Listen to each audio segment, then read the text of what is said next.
किरण classes में सभी विद्यार्थियों का स्वागत है। तो देखिए कि हमने जो कल निम्न टॉपिकों पे बात की थी वो टॉपिक थे कि पहला जो फर्स्ट टॉपिक था हमारा इलेक्ट्रिक फील्ड था, मतलब विद्युत क्षेत्र था। उसके बाद में हमने परावैद्युतांक की बात की। उसके बाद में हमने बात की थी कि एक बिंदु विद्युत या पॉइंट चार्ज की बात की थी कि बिंदु आवेश के कारण किसी बिंदु पर विद्युत क्षेत्र की हमने तीव्रता ज्ञात की थी। आज हमारा जो टॉपिक होगा वो होगा कि बहुल आवेशों के कारण, मतलब कल तो आपको ओनली एक चार्ज दिया गया था, मतलब एक आवेश के कारण किसी बिंदु पर विद्युत क्षेत्र की तीव्रता ज्ञात करवा रहा था। आज आपको एक से ज्यादा आवेश दिए जा रहे हैं। तो एक से ज्यादा आवेश दिए जा रहे हैं तो उसके कारण आपको किसी बिंदु पर विद्युत क्षेत्र की तीव्रता ज्ञात करनी है। तो देखिए कैसे आज का हमारा जो निम्न टॉपिक होगा वह निम्न टॉपिक यह है कि बहुल आवेशों के कारण, बहुल आवेशों के कारण, बहुल आवेशों के कारण विद्युत क्षेत्र की तीव्रता।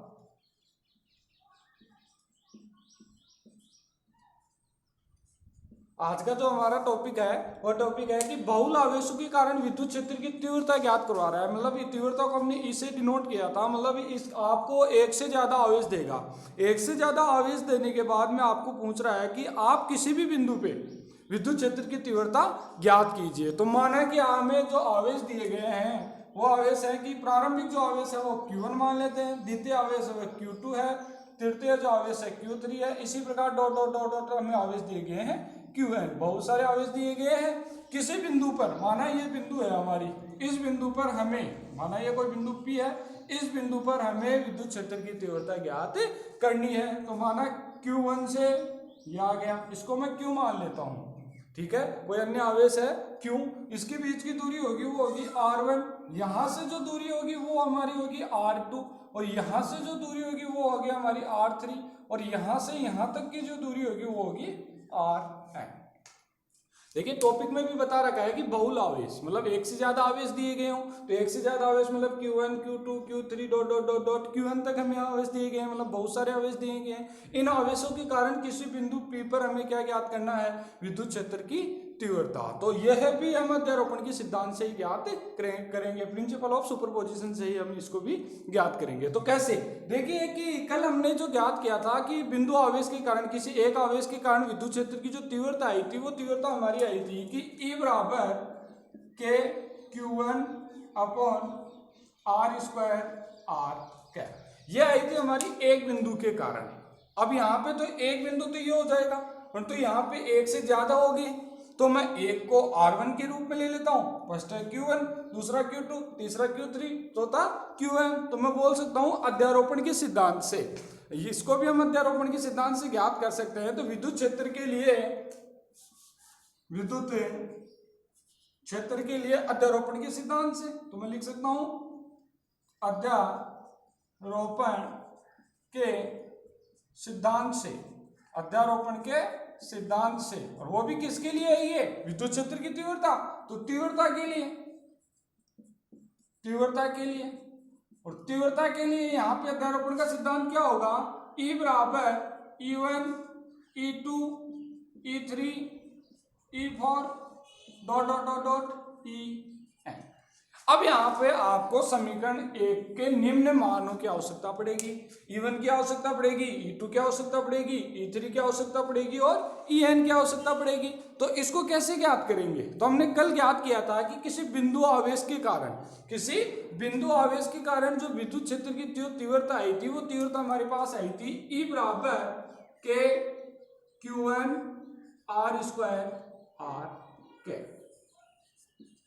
इसी प्रकार मैं फर्स्ट के लिए मान लेता हूं, इसी प्रकार जैसे हमने किसी एक के लिए ज्ञात की थी, तो आज तो बहुत सारे हैं तो बहुत सारे के लिए मैं फर्स्ट ले लेता हूं इसी प्रकार लिखकर। इसी प्रकार E1 की जब बात करूंगा तो E1 के लिए आपके पास के Q1 ही है, के Q1, दूरी कितनी है R1 स्क्वायर, और दिशा कितनी हो जाएगी यहाँ पे R1 कैप, ठीक है।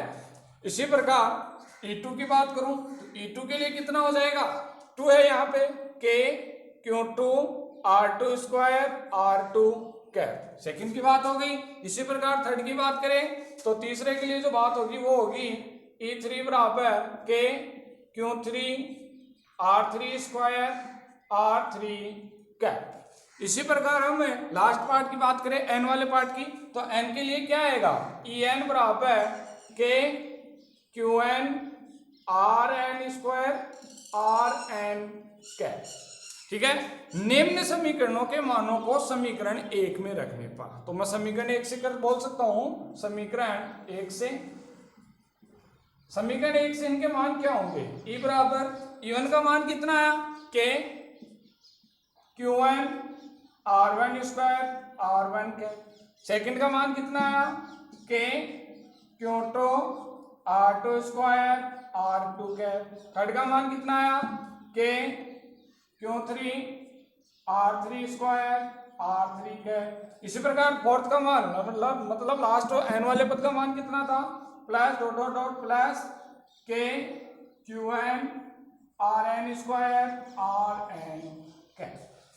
या समीकरण 1 से E1 E2 E3 और En का मान पुटअप किया। इसके बाद हम देखते हैं कि इनमें से कुछ पार्ट कॉमन है, उन पार्ट को हम कॉमन बाहर ले लेते हैं। तो इसमें कॉमन कौन कौन से पार्ट होंगे, यहाँ पे आपके पास कॉमन ओनली एक पार्ट है के, एक पार्ट है कॉमन, कौन सा पार्ट है, ओनली के पार्ट कॉमन है। तो के को मैं बाहर ले लेता हूँ, तो के को जब मैंने बाहर लिया तो के और अंदर जो पार्ट बच गया वो पार्ट बच गया हमारे पास Q1 R1 cap R1 square के बाहर ले लिए के को, तो Q2 R2 cap R2 square Q3 R3 cap R3 square और डॉट डॉट डॉट कहाँ तक चलेगा Qn Rn cap Rn square. ये आपके पास पार्ट बच गया अंदर। अब इसको भी मैं समेशन के रूप में लिखना चाहता हूं, एक पद के रूप में लिखूं, तो एक पद में रूप में लिखने के लिए इसको कैसे लिखूंगा कि E बराबर के समेशन। अब देखिए सभी पार्ट सिमिलरली स्टार्ट हो रहे हैं, 1 1 1 2 2 2 3 3 3, तो सभी को एक ही मान लेता हूं कि Qi Ri कैप और नीचे भी मान लेता हूं Ri स्क्वायर, और यहां लिख देता हूं कि I का मान 1 से स्टार्ट होके n तक जाएगा। तो ये क्या आया आपके पास, ये पार्ट आया आपके पास बहुल आवेशों के कारण विद्युत क्षेत्र की तीव्रता। मतलब आपको एक से अधिक आवेश दिए गए थे, तो उन एक से अधिक आवेशों के कारण किसी बिंदु पर क्या ज्ञात किया आपने, विद्युत क्षेत्र की तीव्रता। तो नोट कर लीजिए, ये आपका टॉपिक कंप्लीट होता है विद्युत क्षेत्र की तीव्रता। तो नोट कर लीजिए।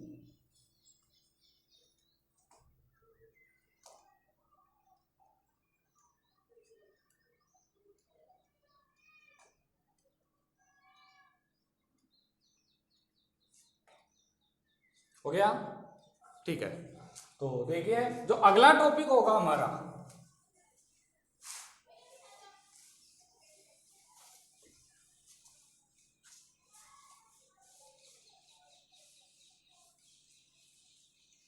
अगला जो टॉपिक है हमारा वो टॉपिक होगा विद्युत द्विध्रुव आघूर्ण। विद्युत द्विध्रुव आघूर्ण, विद्युत द्विध्रुव आघूर्ण, विद्युत द्विध्रुव आघूर्ण। या तो आपके पास आ सकता है विद्युत द्विध्रुव आघूर्ण, या आपको टॉपिक दे भी सकता है द्विध्रुव आघूर्ण, डायरेक्ट भी दे सकता है द्विध्रुव आघूर्ण, द्विध्रुव आघूर्ण। देखिए विद्युत द्विध्रुव आघूर्ण क्या होता है, विद्युत द्विध्रुव आघूर्ण वह होता है जिसमें आपको दो आवेश दिए गए होंगे और दोनों आवेश से विपरीत प्रकृति के होंगे। मतलब कहना यह चाहता है कि आपके पास एक आवेश अगर प्लस का होगा तो दूसरा आवेश आपके पास माइनस का ही होगा। मतलब विषम प्रकृति के आवेश होते हैं इसमें, किसमें, विद्युत द्विध्रुव आघूर्ण या द्विध्रुव आघूर्ण में। अर्थात एक आवेश अगर आपका प्लस का है तो दूसरा आवेश आपका किसका होगा, माइनस का होगा।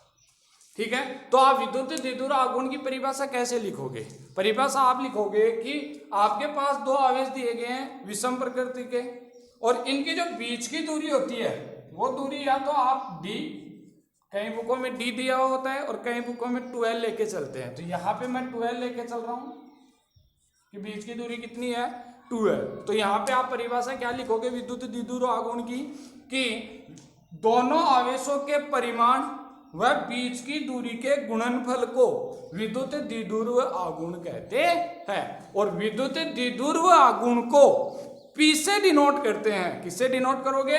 P से। विद्युत द्विध्रुव आघूर्ण को कैपिटल P से डिनोट करते हैं। मतलब किससे डिनोट करोगे?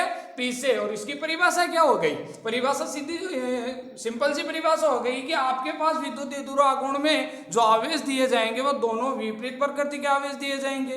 विपरीत प्रकृति के आवेश ये कौन से होंगे? एक प्लस का होगा तो एक माइनस का होगा। इन दोनों के तो परिमाण, जैसे ही परिमाण करता हूं तो माइनस और प्लस का कोई मतलब ही नहीं रहता है। तो इन दोनों का परिमाण व बीच की दूरी के गुणनफल के, बीच की दूरी के गुणनफल के बीच दोनों का परिमाण व बीच की दूरी के गुणनफल को विद्युत द्विध्रुव आघूर्ण कहते हैं। अर्थात P बराबर 2, इन दोनों पे आवेश, एक पे पॉजिटिव क्यू था एक पे नेगेटिव क्यू, दोनों का परिमाण किया तो क्यू हो गया ओनली, तो क्यू और 2 और L। अर्थात विद्युत द्विध्रुव आघूर्ण क्या आया? P बराबर 2QL। ध्यान रखना विद्युत द्विध्रुव आघूर्ण एक सदिश राशि होती है। विद्युत द्विध्रुव आघूर्ण एक सदिश राशि होती है। यह एक आपकी सदिश राशि होती है, सदिश राशि होती है। ध्यान रखना विद्युत, आपको क्वेश्चन आ जाए कि विद्युत, ये कंपटीशन में आ जाता है, विद्युत द्विध्रुव आघूर्ण कौन सी राशि होती है? तो आप बोलोगे विद्युत द्विध्रुव आघूर्ण सदिश राशि होती है। इसके बाद में आपका जो क्वेश्चन बनता है, मतलब इसमें बनता है कि जो विद्युत द्विध्रुव आघूर्ण में होता है वो दिशा क्या होती है इसकी दिशा, इसकी दिशा बड़ी इंपॉर्टेंट होती है। इसकी दिशा होती है वो माइनस से प्लस की ओर होती है। ध्यान रखना इसकी दिशा कहां से कहां होगी? माइनस से प्लस की ओर होती है। तो इसी को बोलते हैं विद्युत द्विध्रुव आघूर्ण। ठीक है, कंप्लीट हुआ। आप इसको नोट कर लीजिए। इसके बाद में अगले टॉपिक पे चलते हैं।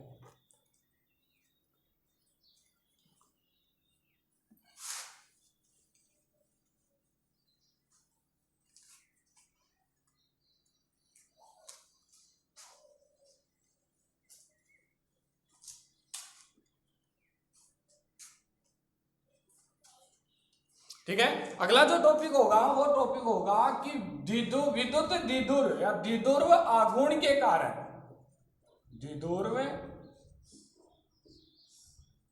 आघूर्ण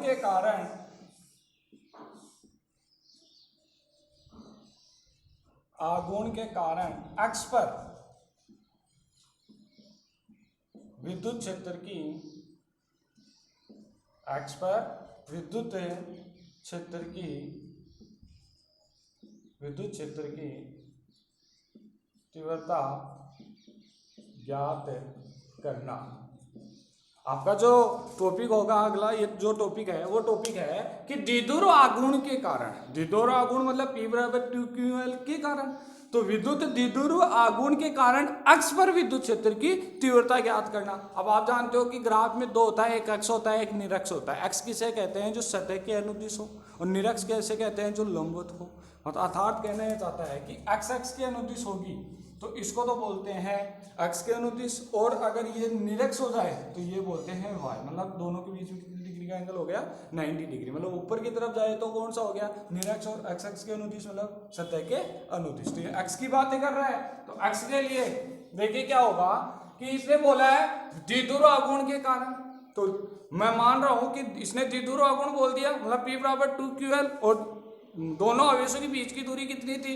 2L थी। तो हम दोनों आवेशों की दूरी लेके चलनी पड़ेगी। तो यहाँ पे माना कि एक द्विध्रुव है, AB पर विचार करते हैं कि मान लो कि आपके पास एक द्विध्रुव दिया गया है AB। ये लो आपके पास ये एक द्विध्रुव है AB और इसके बीच की दूरी कितनी होगी? 2L। अब 2L क्यों होगी? क्योंकि ये किसकी वजह से पूछ रहा है? द्विध्रुव आघूर्ण के कारण। और द्विध्रुव आघूर्ण में जो बीच की दूरी थी दोनों आवेशों की वो कितनी थी? 2L। अब इन दोनों आवेशों पर जो A और B बिंदु पर जो आवेश होंगे वो निम्न आवेश होंगे कि A पर जो आवेश होगा वो तो होगा -Q, और जो B पर आवेश होगा वो मान लिया हमने कितना है? क्यों? सभी को पता है कि द्विध्रुव आघूर्ण में जो आवेश होंगे वो हमेशा विषम प्रकृति के ही होंगे। आप चाहो तो प्लस क्यू को यहां ले सकते हो, माइनस क्यू को यहां ले सकते हो, ठीक है, उससे कोई फर्क नहीं पड़ेगा। तो हमारे पास एक ए बी द्विध्रुव है जिन पर आवेश निम्न होंगे, माइनस क्यू और प्लस क्यू। ए बी के बीच की दूरी 2l है और हमें बोल रहा है कि x पर विद्युत क्षेत्र की तीव्रता ज्ञात कीजिए। तो मान लो कि ये हो गया हमारा x में यहाँ बिंदु दे देता हूँ P। तो हमें P बिंदु पे क्या ज्ञात करना है? विद्युत क्षेत्र की तीव्रता। तो कैसे ज्ञात करोगे? तो मैं इन दोनों को L, ये बीच का पार्ट हो गया O बिंदु, और ये भी कितने होगी L। मैंने जो ए बी द्विध्रुव दिया गया था इसको डिवाइड कर दिया, L और L के रूप में डिवाइड कर दिया। तो हमारी मूल बिंदु जो O है, O से लेके जो P की दूरी होगी वो दूरी हमारे पास है R। O से लेके P की जो दूरी है हमारे पास वो दूरी कौन सी होगी? R। अब हमारे पास हो गया कि एक दूरी तो ये होगी B से P वाली, तो B से P वाली दूरी कौन सी होगी? R में से क्या कम कर दूं? L, तो R माइनस L, ठीक है। और दूसरी दूरी कौन सी होगी? A से लेके P तक की, तो A से लेकर P तक की जो दूरी होगी वो दूरी कौन सी होगी? ये टोटल R और ये L, तो R प्लस L। डायग्राम समझ में आ गया होगा, क्योंकि डायग्राम ही इसमें इंपॉर्टेंट था, इसी का यही इंपॉर्टेंट था कि इसमें आपको कोई ए बी द्विध्रुव दिया गया है, इस पर एक माइनस क्यू आवेश है, एक प्लस क्यू आवेश है, इन बीच की दूरी 12 होती है। किसी बिंदु x के अनुदिश किसी बिंदु P पर आपको क्या ज्ञात करना है? विद्युत क्षेत्र की तीव्रता। तीव्रता ज्ञात करने के लिए मैंने इस 12 को अलग अलग विभाजित कर दिया, L और L। तो O से लेके जो P की दूरी है वो मैंने मानी है R। तो ये दूरी कितनी बच गई? R माइनस L, और ये टोटल दूरी कितनी हो गई? R plus L। अब बात करें हम कि बिंदु B के कारण, बिंदु B के कारण विद्युत क्षेत्र की तीव्रता तो कैसे ज्ञात करोगे? तो बिंदु B के कारण, अब बिंदु B के कारण जब मैं बात कर रहा हूं तो बिंदु B पर जो आवेश है वो कौन सा है?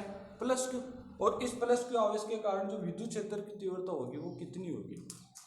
तो E1 इज टू नाम दे देता हूं K क्यू, कौन सी है दूरी? R माइनस L का स्क्वायर, और दिशा कौन सी है? B से P की ओर, B से P की ओर, तो ये लो B क्या, ठीक है।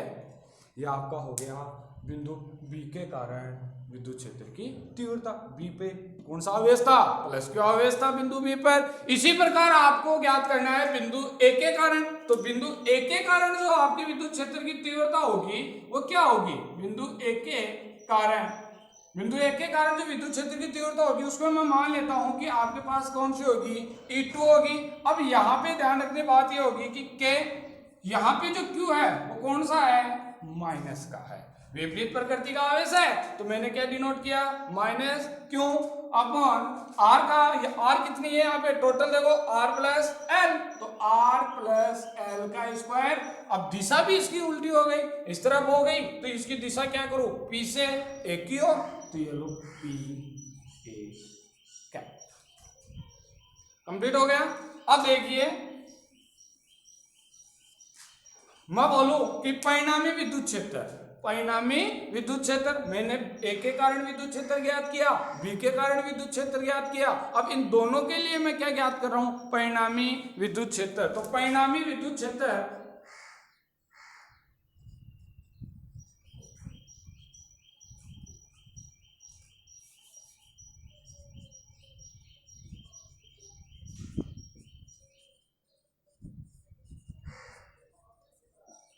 परिणामी विद्युत क्षेत्र क्या होगा?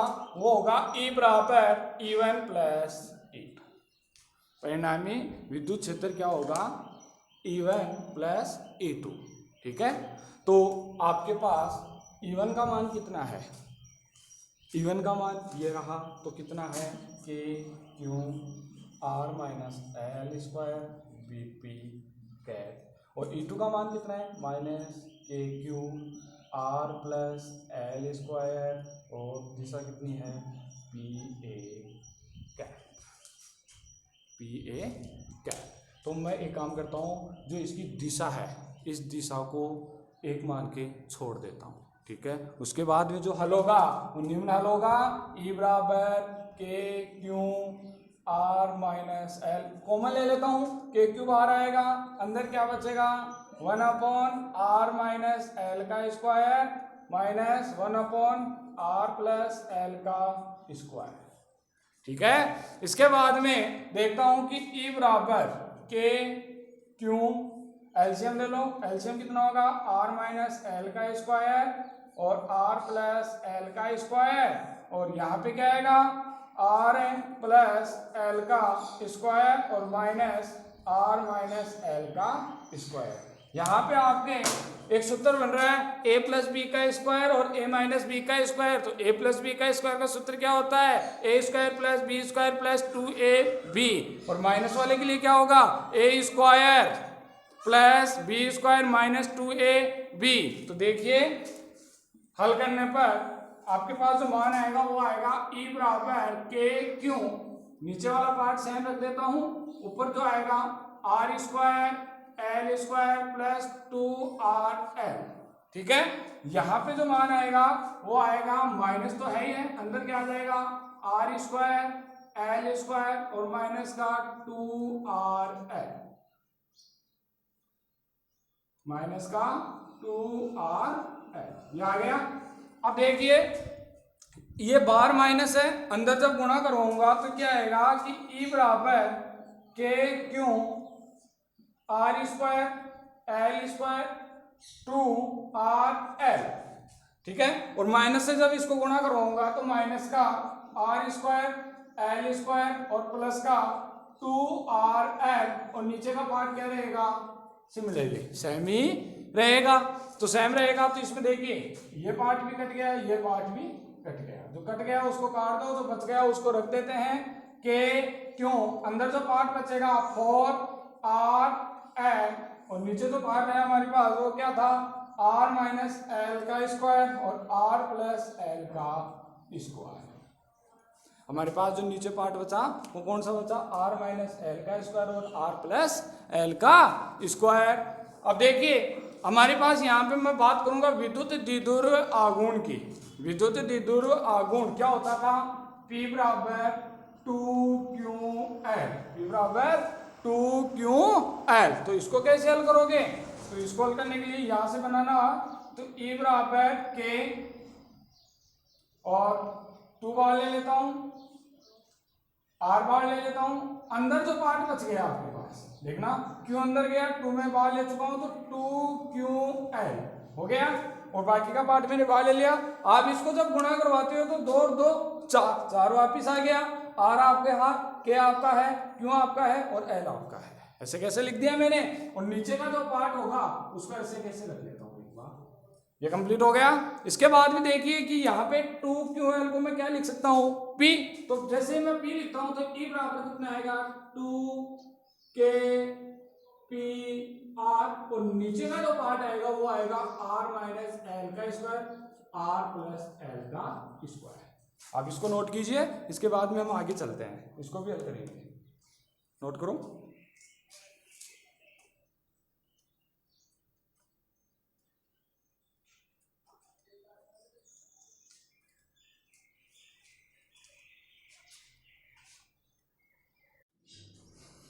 हो गया। तो देखिए आगे हम जो बात करते हैं कि क्या होगा, अब मैं इधर से मिटा देता हूं, सॉरी मैंने यहां थोड़ा गलत लिख दिया,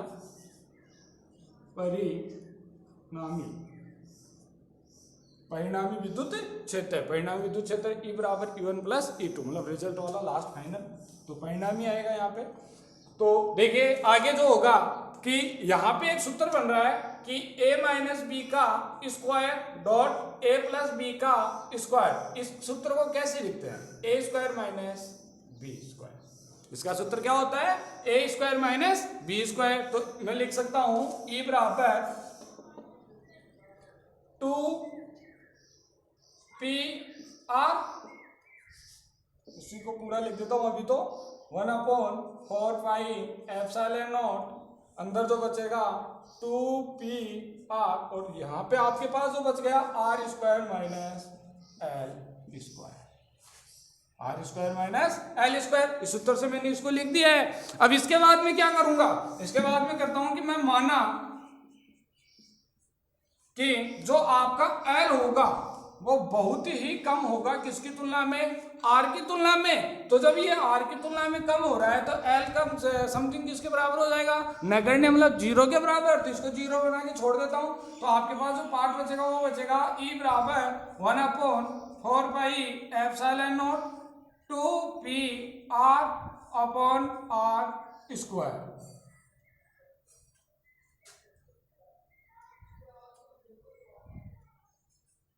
और ये इसका सूत्र ये होगा, सॉरी इसका सूत्र क्या होगा, ए स्क्वायर माइनस बी स्क्वायर का होल स्क्वायर। ये स्क्वायर हो गया तो यहाँ पे क्या आएगा, स्क्वायर। ठीक है, इसके बाद भी आपके पास क्या रहा है, ई बराबर 1/4 pi epsilon not 2p r, और नीचे कितना है r4, एक r से एक r कैंसिल आउट हो गया, बच गए कितने 3। तो आपके जो फाइनल उत्तर आए वो फाइनल उत्तर कितने आए, ई बराबर 1/4 पाई एप्सिलॉन नॉट 2p और नीचे r3। ये आपके क्या आया कि विद्युत द्विध्रुव के कारण अक्ष के ऊपर विद्युत क्षेत्र की तीव्रता। अब इसमें आपके विद्युत क्षेत्र की, साधारण विद्युत क्षेत्र की तीव्रता और अक्ष पर विद्युत क्षेत्र की तीव्रता में अंतर क्या आया, अंतर यही आया कि आपके जो साधारण विद्युत क्षेत्र की तीव्रता थी वहां पे r स्क्वायर आ रहा था, और यहाँ पे अक्ष पर विद्युत क्षेत्र की तीव्रता में कितना आ रहा है, r3। अर्थात कहना यह चाहता है कि यहाँ पे जो E होगा वो r3 के व्युत्क्रमानुपाती होगा, r3 के व्युत्क्रमानुपाती होगा। और साधारण जो विद्युत क्षेत्र था उसमें क्या हो रहा था, उसमें हो रहा था कि जो E था वो व्युत्क्रमानुपाती था ओनली स्क्वायर के। अब जो व्युत्क्रमानुपाती है वो किसके है, r3 के। तो नोट कर लीजिए, और आज की क्लास से यहीं पे स्टॉप करते हैं, मिलते हैं अगली क्लास में। थैंक यू, धन्यवाद।